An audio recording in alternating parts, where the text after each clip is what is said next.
Café do bom, cachaça da boa, mas que combinação perfeita, hein, Raquel? Uma pura brasilidade, né? Nessa casa linda de 1905, na Rua da Carioca, tombada.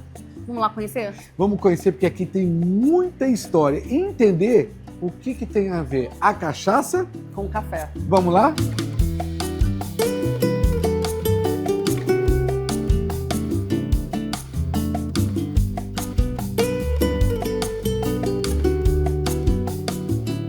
Atravessar aquela porta é como se você estivesse passando na linha do tempo. A gente está aqui em outro tempo lindo que a Ansel vai contar pra gente um pouquinho da história daqui. Conta pra gente. Então, Raquel, esse prédio aqui é um prédio de 1905 e é um prédio tombado pelo patrimônio. Minha mãe adquiriu esse prédio em 1976 e daí depois transferiu a livraria, que ela é livreira, arquiteta antes e livreira agora, transferiu a livraria dela para cá e reformou todo o prédio e tudo mais. E em 2003 ela me convidou para colocar uma cafeteria e uma cachaçaria dentro da livraria dela. Naquela época tinha muita moda de colocar café dentro de livraria, né? Só que a livraria dela é um sebo, né? Livros antigos. Então a gente ia fazer uma coisa inovadora, colocar uma cafeteria dentro de um sebo. Eu falei, vamos lá, aceitei o desafio. Só que aí antes eu fui estudar.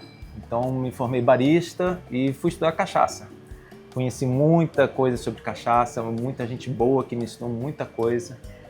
Fiz muito curso e aí depois abri a cafeteria e a cachaçaria. Foi em 2003, há 22 anos. Aqui, nesse prédio. 2003 passou a ser café... Café ficou sendo a livraria Antiquárias Brasileiras e depois o Café do Bom, Cachaça da Boa, que é, desde 2003, os dois juntos. E qual é a tipo de frequência que tem aqui? São curiosos, são turistas, são frequentadores? Então, é um misto.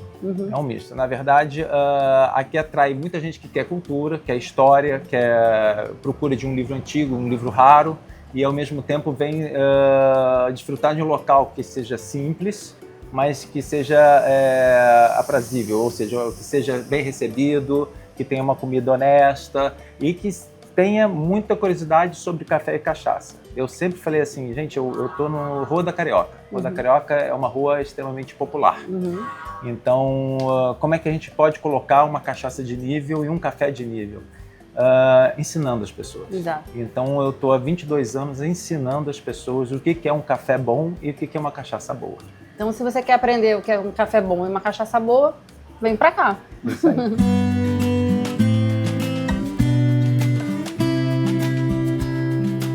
O turista chega aqui, né, o seu cliente chega aqui e não sabe nada de cachaça. E como que você começa essa introdução para a pessoa começar a gostar de cachaça? Porque pode rolar aquele preconceito, né? Eu não gosto de cachaça, cachaça é forte, não sei o quê. Eu escuto muito isso, pelo menos. É, justamente isso. Na verdade, você tem esse preconceito. E aí a gente tenta explicar para a pessoa um pouquinho da história da cachaça, o que é cachaça, que a cachaça é brasileira, é um destilado que só pode ser feito no Brasil.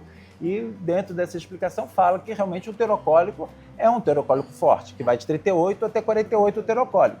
Mas ele se iguala ao teor alcoólico do uísque, se iguala ao teor alcoólico da vodka, e as pessoas falam, mas não é mais forte? Não, não é mais forte, é muito parecido. E aí a gente começa a explicar para eles os tipos das cachaças. E aqui nós temos todos os tipos. Nós temos desde as branquinhas, passando pelas armazenadas, as envelhecidas, as prêmios, as extra prêmios, as variadas madeiras, os blends, e o pessoal começa a ficar muito fascinado justamente sobre essa possibilidade sensorial que existe a cachaça. Então, e eu quero justamente aflorar essa curiosidade da pessoa, né? E isso fomentar essa curiosidade. Então, aí que a gente começa a degustar. A degustação é parte essencial para a pessoa conhecer o que é cachaça, porque as pessoas veem muito em filmes, né? Bater o copo tipo cowboy, entornar. Foi de macho? Gente, macho. Eu falei, gente, olha só, se você não quer sentir sabor a nada, você pode fazer isso. Mas se você pagar uma garrafa, tem garrafa aqui de 300, 400, 500, eu tenho garrafa de 13 mil reais. Então você pagar 13 mil reais para tomar uma vez só, não tem nem sentido isso, né? Então vamos degustar, vamos fazer um copinho desse aqui de dose, 50, 60 ml, você vai degustar 15 minutos, vai bebendo lentamente, vai sentindo o sabor. E aí Antes disso, você tem que preparar o seu paladar, porque a cachaça é forte. Então, se você não preparar o seu paladar para uma coisa forte, você vai sentir uma agressividade, vai sentir essa agressividade. E você que nunca experimentou a cachaça, vai bater aquela negatividade, vai ser uma coisa negativa. Então, você tem que preparar o seu sensorial para isso. Então, como é que a gente faz isso? A gente explica para a pessoa, coloca um pouquinho na boca, coloca em cima da língua, fecha a boca para não entrar oxigênio, porque o álcool é volátil, senão ele se expande na boca.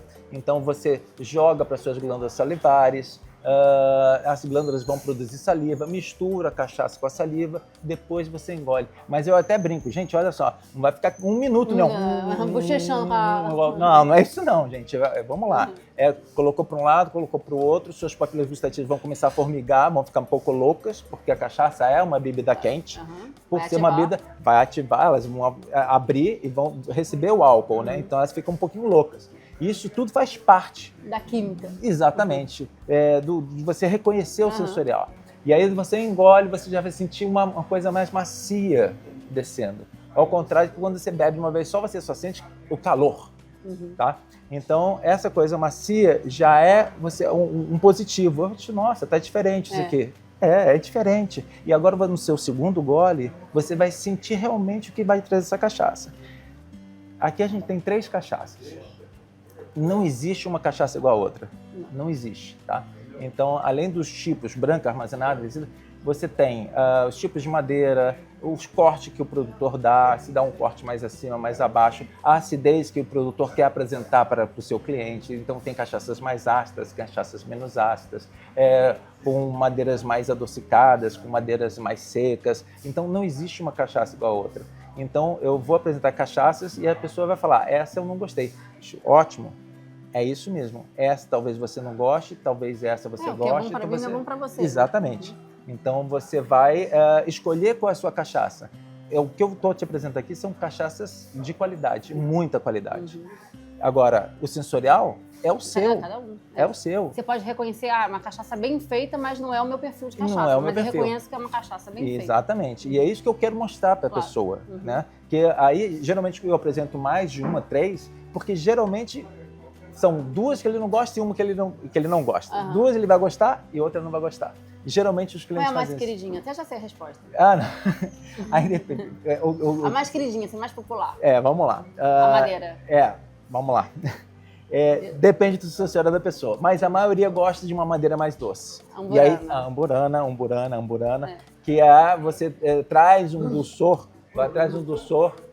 traz um dulçor maior para a cachaça. Né? Então, mas não é exatamente isso que eu procuro mostrar. Claro, O que eu procuro mostrar é o seguinte, que existe uma cachaça específica para você. Então, eu geralmente pergunto, o que você gosta? Aí a pessoa fala, não, eu gosto de uma coisa mais doce, eu gosto de uma coisa mais seca, eu gosto de uma coisa mais forte, eu gosto mais suave, eu gosto de uma coisa mais amadeirada, eu não gosto tanto de madeira. Existe 1000 possibilidades. O que a pessoa falar para mim, eu vou pegar a cachaça certa para ele. E aí, esse é o meu objetivo. Você é para coquetelaria também, né? Você quer fazer o quê? Você quer fazer uma caipirinha? Você quer fazer um drink? Você quer inventar? Quer misturar com café? Fica maravilhoso com café. Então, mas a cachaça certa para cada tipo de coisa que você quer fazer. Isso. Então, não adianta você pegar para fazer uma caipirinha uma cachaça que seja mais ácida. Então, você tem o limão que é ácido, você tem a cachaça ácida, você pode botar 1 quilo de açúcar que não vai dar certo. Você vai ter aquela cachaça, aquela caipirinha que é forte, que é desagradável. Agora, você pega uma cachaça que tem menos acidez, e o teor alcoólico pode ser até alto, mas você bota menos acidez, você bota um limão na quantidade certa, o açúcar na quantidade... Nossa, você vai fazer 200 caipirinhas, você vai beber que nem água, entendeu? Suquinho, vai virar suquinho. É perigoso. É o que eu falo para vocês. Gente, isso aqui é de 38 a 48 teor alcoólico. Então, a cachaça você tem que ter respeito. Exato. Respeito com a cachaça. Se você tiver respeito com a cachaça, ela vai ter respeito com você. E beber com elegância, né? Exato. Sempre com elegância. É por isso que a gente tem... A cachaça merece elegância. Né? Isso. E a gente tem copos especiais para isso, né? Então, ou se você não tem esses copinhos especiais, que tem um copinho de vidro, uma tacinha bonitinho, de vinho até. uma tacinha de vinho, né? Aí vai falar taça ISO. Calma, gente, não precisa de tudo isso, entendeu? Um copinho de 50 ml, o shotzinho de vidro já é suficiente, já é bem legal. E aí você já dá um potencial a essa cachaça. Agora vamos experimentar, né? Vamos experimentar. E aí, o que você gosta? Você gosta de uma branquinha? Você gosta de uma envelhecida? Eu gosto da branquinha também. Da branquinha? Eu aprendi a tomar branquinha, eu gosto muito da branquinha. Gosto com madeira também. E você eu gosto de todas. As pessoas perguntam, eu quero o que você gosta. Eu falei, não, gente, não é isso. Porque, de repente, o que eu gosto não é o que você gosta. A que eu não gosto muito é bálsamo e pau-brasil. Eu gosto da pau-brasil em drinks, mas ela o símbolo da pau-brasil... Ela é agressiva, né? Ela é agressiva. É aquela celulose, assim, não gosto muito. Mas ela no drink funciona super bem. Funciona super bem, super bem. Eu também estou na fase das branquinhas. Tá? Você já está acostumada com uma cachaça, mas a gente vai falar um pouquinho mais sobre isso. Finge que eu não sei nada. Finge que você não sabe nada. Vamos lá. Eu, geralmente, se uma pessoa chega para mim e não sabe nada, eu começo com uma cachaça branca, para a pessoa saber o que é a origem da cachaça, mas com um teor alcoólico mais baixo, para a pessoa não se assustar tanto. Tá? Hoje eu vou apresentar para você a Sanhaçu. Maravilhosa, lá de Pernambuco, lá da Elk.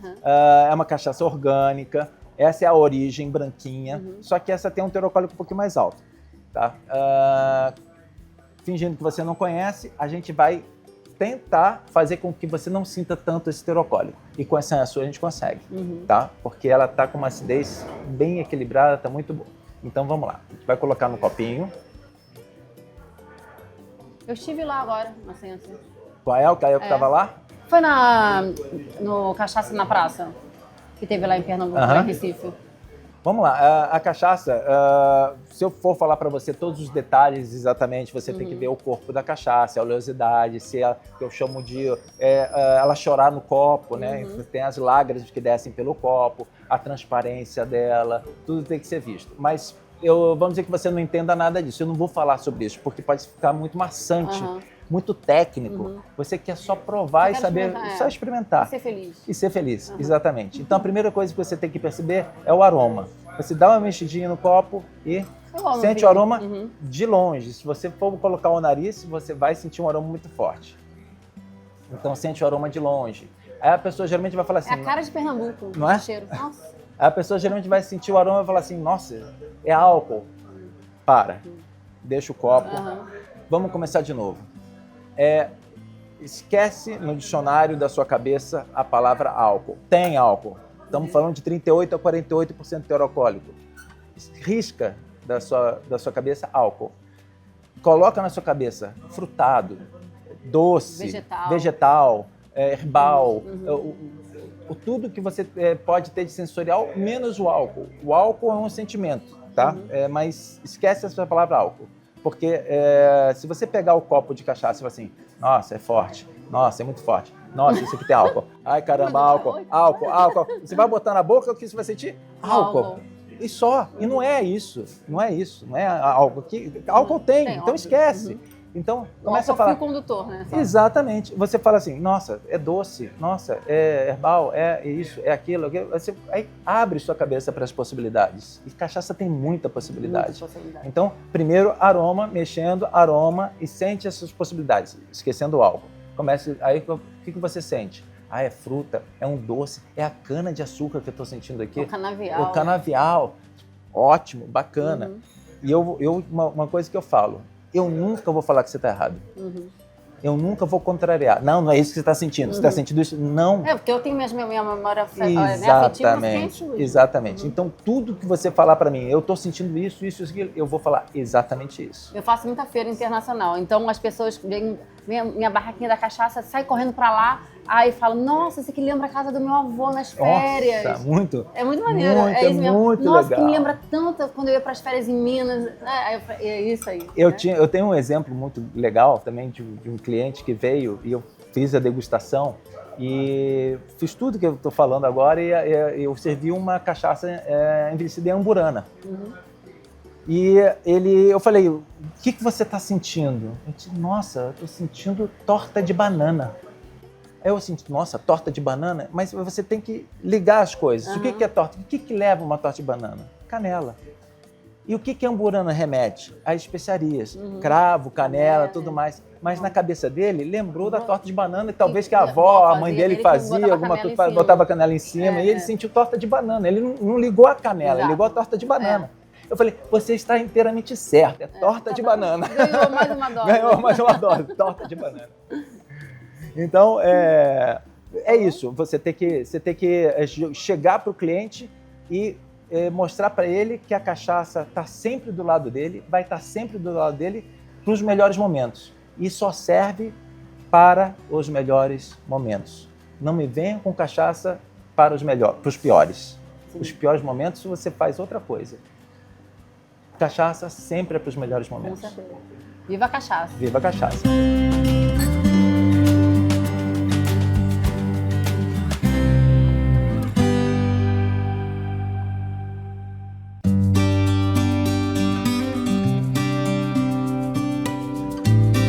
Então, gente, chamei agora aqui o Pedro Farjado, que é um grande estudioso da nossa cultura, para esse santuário, né, que é um santuário histórico no meio do Rio de Janeiro, para ele contar um pouquinho dessa sinergia que tem na história do Brasil, da cachaça com o café. Olá, Raquel, obrigado pelo convite, tudo bem? A gente tem que unir que cachaça e café são puramente cultura brasileira, né? Eu sempre falo que beber cachaça é beber Brasil. Porque quando você está bebendo uma cachaça ou mesmo tomando um café de qualidade, você está bebendo não só aquela bebida, você está bebendo a história daquela fazenda, daquela família, daquela cultura. Da tradição, né? Da tradição brasileira, né? E é importante a gente ter essa ligação, esse olhar sobre isso, né?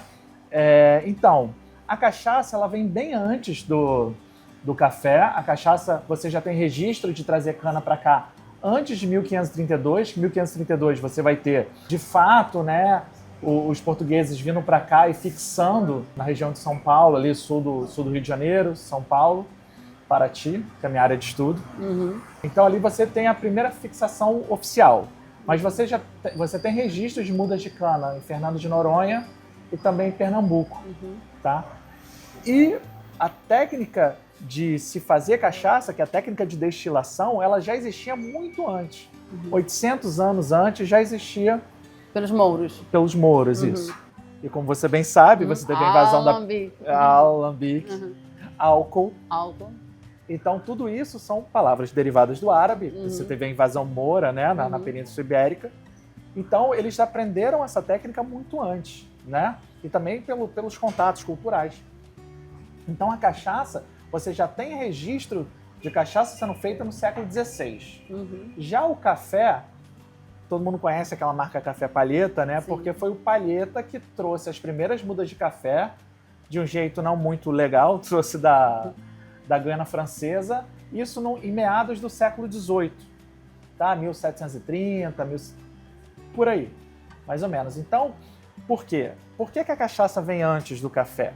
Porque o primeiro ciclo grande, depois da coleta do pau-brasil, a gente vai ter o ciclo do açúcar. Então, onde se produz açúcar, se produz cachaça. Por quê? Porque você precisa produzir algo também para trazer uma alegria para aqueles escravizados, né? Para aquelas pessoas, para aqueles trabalhadores. Além de tudo, a cachaça, a partir do século XVIII, ela começa a ser uma moeda de troca. Né? Uma moeda de troca muito valiosa. Tá? Mas mesmo no século XVII, você já tem essa questão do poder da cachaça, tanto é que em 1649 a coroa portuguesa ela vai proibir a produção e comercialização de cachaça. Porque estava concorrendo com o vinho do Porto, com a bagaceira, né? Tava Exatamente. Criando um conflito ali econômico com a coroa, né? Isso. Então eles proíbem, só que os governadores do Rio e do Brasil fazem vista grossa. E só que aí em 1660, o Salvador de Sá, sim, parente do Estácio de Sá, a família Sá que existe até hoje aqui no Brasil, resolve proibir de vez para fazer média com a coroa. E quando ele proíbe em 1660, eclode uma revolta, que vem o pessoal de São Gonçalo do Amarante, que é a região de Niterói e São Gonçalo, invade o Rio de Janeiro e toma o poder. querendo o quê? Reivindicando a tirada do Salvador de Sá, porque, segundo eles, era um cara corrupto, enfim, não estava agradando esses grandes produtores de cana e de cachaça. E também porque eles queriam que a coroa voltasse atrás com a regra e liberasse a cachaça. Essa revolta durou de novembro de 1660 até abril de 1661, e com isso eles tiveram êxito. Eles conseguiram a liberação da cachaça e conseguiram tirar o Salvador de Sá. É claro que é muito mais complexo que isso. Eu falo que é uma espécie de Game of Thrones, assim, aqui no Rio de Janeiro, porque tem brigas de família e tal, mas o grande resumo é esse. Já o café, ele vai ser introduzido primeiro lá no norte e nordeste, né, pela proximidade até com a Guiana Francesa, e depois ele desce para o sudeste. Aí você começa o ciclo do café, mas o ciclo do açúcar, ele permanece e a cachaça permanece junto. Então, professor, como está agora a situação da indicação geográfica no estado do Rio de Janeiro?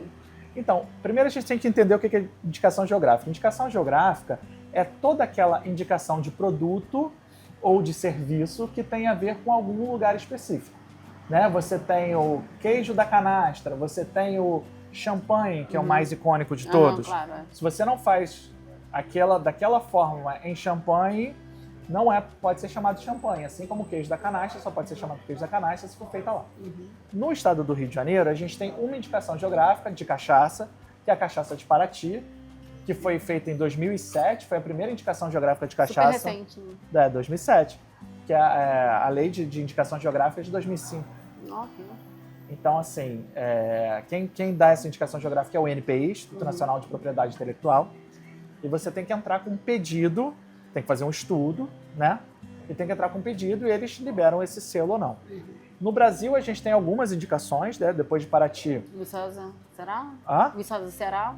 Tem. Você primeiro é Paraty, depois Salinas, depois Morretes, depois você vai ter a Baíra, na Bahia, depois Viçosa, no Ceará. Depois de Viçosa, no Ceará, você vai ter Luiz Alves, Santa Catarina. E depois você vai ter agora. Saiu literalmente, a gente está gravando isso no dia 10, no dia 9 de dezembro, saiu de Areia, na Paraíba, e Orizona, em Goiás. E a indicação geográfica, eu publiquei um artigo recentemente sobre indicação geográfica como proteção de patrimônio cultural. Por quê? Se você não tem algum produto ou serviço declarado como patrimônio cultural, você não tem como proteger o saber fazer ou não tem como proteger aquilo de forma legal. Então, se você traz uma indicação geográfica para aquilo, quando você ganha esse selo, você precisa ter regras do como fazer e o que usar. Então, você acaba protegendo aquela cultura através da indicação geográfica. Claro. De origem, tudo. Claro. Isso. Aí você vai ter... A indicação geográfica só tem duas formas, mas enfim... O importante é a gente proteger a cultura e a cultura do Brasil. Claro. Né? Nosso patrimônio imaterial, né? Imaterial, isso. Então, viva a cachaça e viva o café, né? Viva o café. Opa! Café.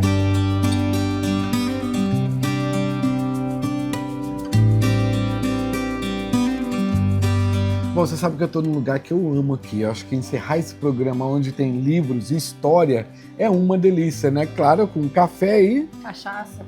Coisa boa, né? Combinação perfeita, né? Assim, dentro da cidade do Rio de Janeiro, quem tiver de passagem, morar aqui no Rio, vale muito a pena parar aqui. Café do bom, cachaça da boa. Tem um endereço aqui, ó, que tá no seu vídeo para você poder localizar e vir, porque é incrível. Um brinde ao café e à cachaça. E ó, compartilhe esse conteúdo com todos os amantes da nossa cultura brasileira. E é claro, siga-nos também no Instagram. Até um próximo episódio da nossa Rota da Cachaça. Saúde! Saúde.